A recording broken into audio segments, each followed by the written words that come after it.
Here's a guy to make some bad rebuttals to TikTok atheists. My team got me some TikTok videos that include challenges to the Christian faith. Wow, that's a lot of high-energy editing. Is that what you need to do to keep the attention of Christian Zoomers? You're going to get to witness for the first time on my YouTube channel some of my live responses. Let's go with the first one. If I tell my wife, if you don't love me, I'm going to set you on fire, am I a loving, good husband? If you set her on fire, then you never loved her to begin with. And if God sends us to hell, he never loved us to begin with. Wow, I admit, that was a great soundbite. Mic drop moment where you think, oh my goodness, God is completely immoral. Well, first off, hell in the Bible is not about God setting us on fire. Metaphors like fire and metaphors like darkness are about loss and about judgment. If the loss and judgment that you suffer in hell is analogous to being thrown into a lake of fire, then somebody who subjects you to that never really loved you either. So I would agree that setting a wife on fire is obviously completely immoral, but I don't think that's parallel to the biblical understanding of hell. You see, he's comparing a human relationship, what you might say is horizontal, with a vertical relationship with God. These are completely different. Now, there might come a point where you separate from a spouse. Now think about it, this person completely ignores you and denies you and acts like you don't exist. At some point, many people would say, it's probably time to move on and end that relationship. I noticed he talks about separating from a spouse and not divorcing them. Is he one of those Christians who thinks divorce shouldn't be allowed?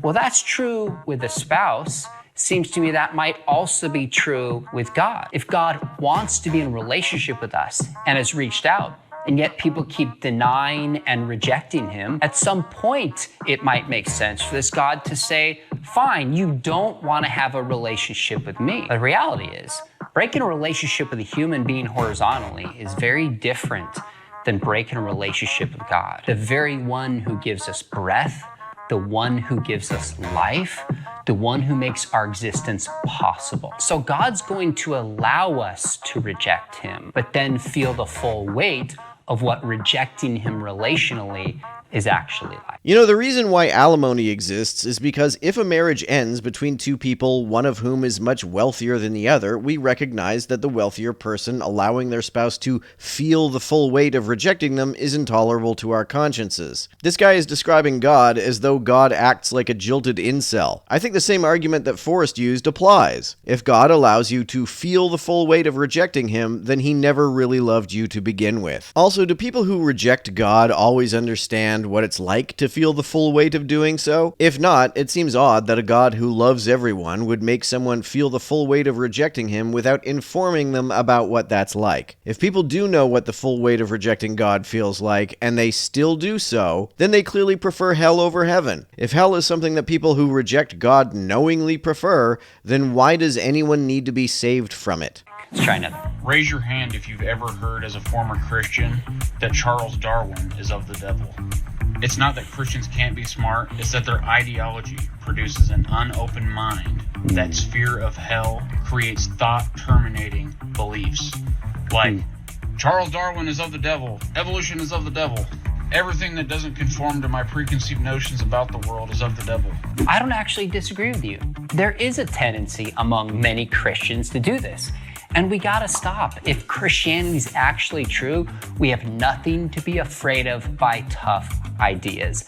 But with that said, since this is on Darwin and science and faith and smart Christians, I think we also have to realize that some of the smartest people who lived were not only not stifled by their faith, but it was actually a faith that encouraged them to do good science. People like Galileo and Kepler and Newton and some of the greatest scientific pioneers. It seems like quite a deflection to me to say that these guys were not stifled by their faith in response to someone pointing out how other religious people often stifle scientists. It's especially silly to use Galileo as an example of this because we all know what happened to him. Newton didn't believe in the Trinity, and because of that was not eligible to be the Lucasian Professor of Mathematics at Cambridge. He had to get special dispensation from King Charles II in order to hold that position. If you're someone who thinks that a valid argument for God is gesturing vaguely at everything in the universe and saying, so you just think this all came from nothing? Well, ironically, it's Christians who say they believe that the universe came from nothing. They believe that God created the universe out of nothing.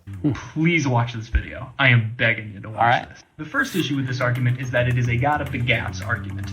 It is a gap in human knowledge. We do not know for sure what kicked off the whole entire universe. I don't think we have any good reason to believe that the universe per se needed to be kicked off. The universe is the space-time continuum, and it doesn't make any sense for time itself to have a cause. You can't cause something to exist at a time when it already exists, and there was never a time when time didn't already exist. It doesn't make any sense to say that time was caused to exist before time existed, because before time is a contradiction. Also, the Big Bang is just the earliest moment of the universe's expansion. Newton discovered that things in motion don't need a source of propulsion unless they were previously at rest. If the Big Bang was the earliest moment in time, and the earliest moment of the universe's expansion, then there was never a time when the expansion was not occurring. Since motion only needs a cause for things that were once at rest, if the universe's expansion was never at rest, then that expansion does not need a cause. However, historically speaking, putting God into a gap where humans lacked knowledge has been proven to not be very good for your God, because as human knowledge expands, the gaps where you've been putting your God are getting smaller and smaller. All right, I got to admit, when I first heard this, I thought, all right, this guy is going to bring his A game. I better brace myself, because I think the beginning of the universe is one good piece of evidence for a beginner. If the beginning of the universe is also the beginning of time, then the idea that there was a beginner, that is to say, a God, which caused that beginning, is simply nonsensical. It's worse than a God of the gaps argument because there isn't even really a coherent gap into which God can be squeezed.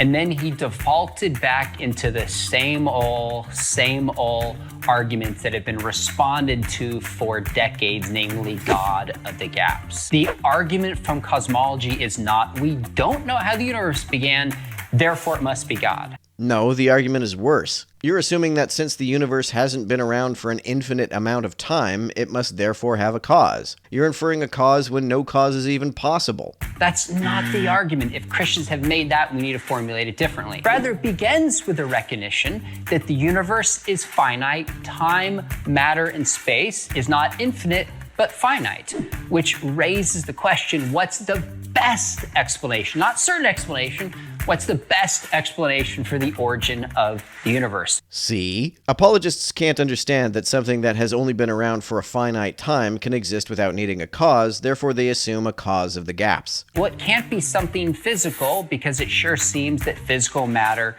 came into existence. I agree that the cause of all that is physical can't have a physical cause, but I think the more sensible inference is that it can't have any cause. Not that it has some non-physical cause, because the idea of a non-physical entity is nonsensical. It can't be something such as numbers, which are immaterial. Numbers are not immaterial. Numbers are ideas, and ideas are physical phenomena carried out by brains. It can't be nothing because literally nothing has no powers. You can't get something from nothing. Then how do you suppose God got something from nothing? So what has the powers to bring a universe into existence that's not material? There isn't anything with such a power, because such a power is incoherent. As I said, you can't cause something to exist at a time when it already exists, and there was never a time in the 13.7 billion years that time has existed that time did not already exist. And since it makes no sense to speak of something causing time to exist before time existed, because before time is a contradiction, space-time therefore cannot have a cause. That would be a timeless, spaceless, personal creator. Since the cause of space-time would have to lack the prerequisites of existence, namely location in time and space, it can only follow that space-time cannot coherently have a cause. To say that something exists spacelessly and timelessly is to say that it exists nowhere and never. So this is not a God of the gaps argument. It's actually appealing to something that we know has the causal powers to bring something like a universe into existence. That's like saying you know that married bachelors exist. The power you're describing is self-contradictory nonsense.